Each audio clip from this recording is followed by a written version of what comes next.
শুকিয়ে গেছে চা গাছের পাতা, আবার অনেক বাগানে গাছ বড় হয়ে গেছে স্বাভাবিকের চেয়ে অনেক বেশি। বাগানের পাশাপাশি বন্ধ রয়েছে সংশ্লিষ্ট অফিসও।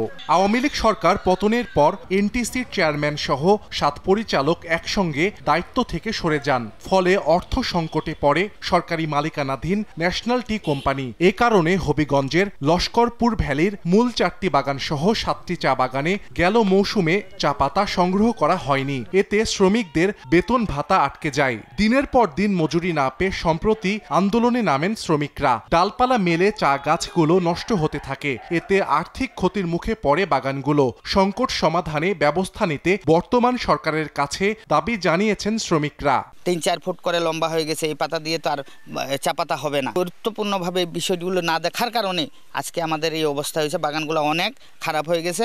3-3.5 মাস থেকে তলব পাচ্ছে না, উচিত কাম করলেও তলব পাচ্ছে না। নার্সারিতে যে চা গাছগুলো আছে এইগুলাও একবারে অতিরিক্ত শুকিয়ে যাচ্ছে এই বাগান বন্ধ থাকার কারণে। দীর্ঘদিন বাগান বন্ধ থাকায় ক্ষতি হয়েছে, তবে ঘুরে দাঁড়ানোর চেষ্টা চলছে বলে জানান সংশ্লিষ্ট কর্মকর্তা। 1.5-2 মাস থেকে আমাদের বাগান বন্ধ ছিল।